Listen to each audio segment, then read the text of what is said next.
Listen, King Charles's coronation is just a few months away, and British tabloids are reporting that there are massive stars, people like Elton John, Harry Styles, and even the Spice Girls, that have all turned down the offer to perform.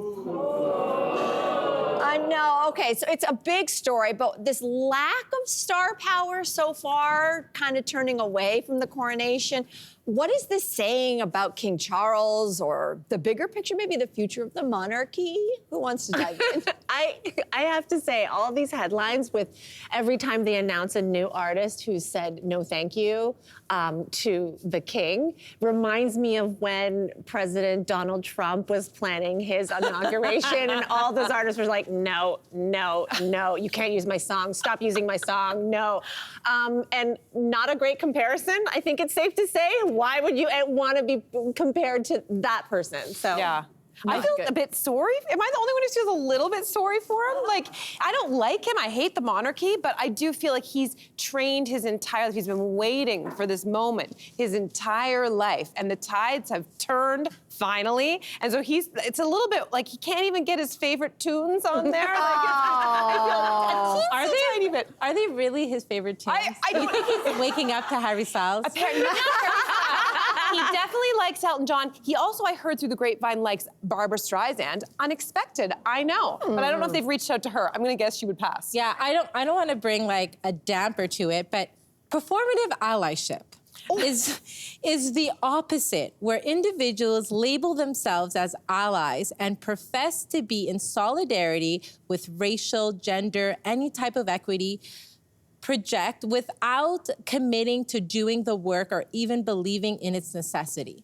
So for me, when I saw people dropping off, I saw it as a stand, right? I saw it as, listen, I don't really support the ideals, especially we had that whole Meghan Markle thing come out and it's not a little thing, I don't wanna minimize it, but there's a lot of bad press, right? And for me, the monarchy hasn't done anything for me or my ancestors, so I'm not, I don't really feel bad for him.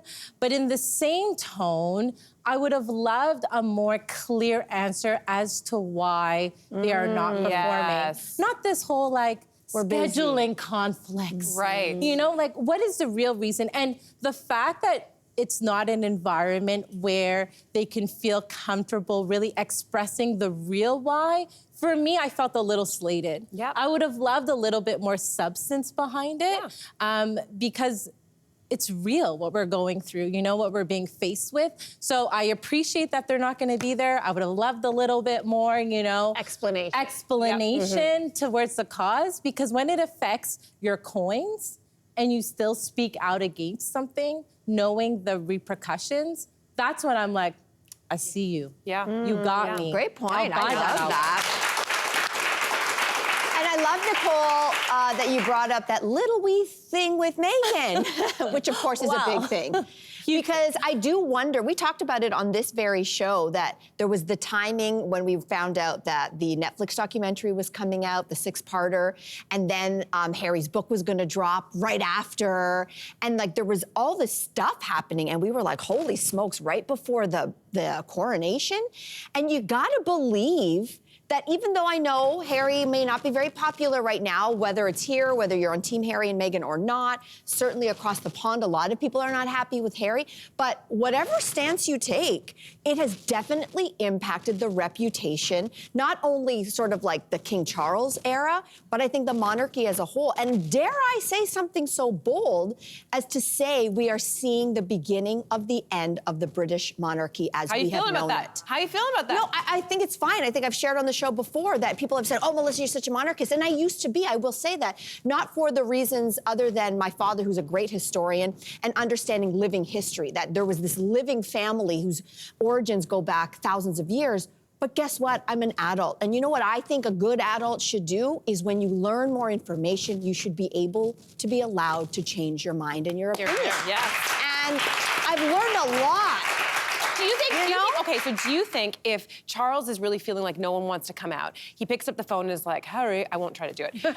Let's have a chat, come on over. Do you think if people found out publicly that they were trying to sort of make amends, that the tides would turn again a little bit if suddenly Meghan and Harry were brought back into the fold of the monarchy, given titles, you know, if there was an acknowledgement, as you said, we've done wrongs, we want to do better. How do you think that's even remotely in the cards? No, I don't think so. And I'll be honest, I don't know, even if Harry and Meghan go to the coronation, don't forget, King Charles, you said it, he's been waiting his whole life for this. If Harry and Meghan go, I think they're going to have to be tucked away somewhere, maybe next to Prince Andrew somewhere. Put them in the dungeon. Put them in the dungeon because Charles is not going to let anybody upstage him. This has been his day since the day he was born, and he's 100 years old, and 70-something. This is his day. So it's a weird dance he has to play with wanting to maybe have an olive branch. But as we've learned from Meghan and Harry, he might have to go with always other ulterior motives. Is it, like, I think a lot of it has to do with Harry and Meghan, but I think some of it has to do with Camilla, the queen side piece. That people don't like her? Yes. I think that, you know, listen, we have all grown up in the era of Princess Diana. People feel so strongly for Diana. People still, someone in our audience put their hands up, right? The most famous woman in the world, the most famous allegedly jilted woman in the world. That affair played out on such a grand scale, and people were so mad at Camilla for that reason. And then, whether or not you agree with it, the evil stepmother trope is very strong in our society. So she's got the other woman plus evil stepmother, and now they're going to put a crown on her head and like make people call her the queen. I also don't think that there are a lot of people excited about that. I mean, if there was a Princess Diana here, or a princess that everybody could get behind, let's face it, there would be a lot more excitement. Nobody is excited to see Camilla with a crown on her head. Sorry. So I think that when we think about events like this, you also have to think about the optics. And sorry, but Camilla doesn't give optics. No visuals from that woman. And that is a fact. Nobody's getting excited about that. Speaking about upstaging, Diana would have upstaged this coronation. It would have been the Diana show. And I feel like she's here even though she's not anyway. She's gonna be lurking, you know? You know, for sure. I completely feel that. But at the end of the day, when we talk about like facts, or when we talk about this idea of what are they doing for us, like I want to see action. So like enough with the talking, enough of like we've done wrong. Like what are you doing? Let me get behind something that you're actually doing for me. You know what I mean? Before I watch your coronation or care about it.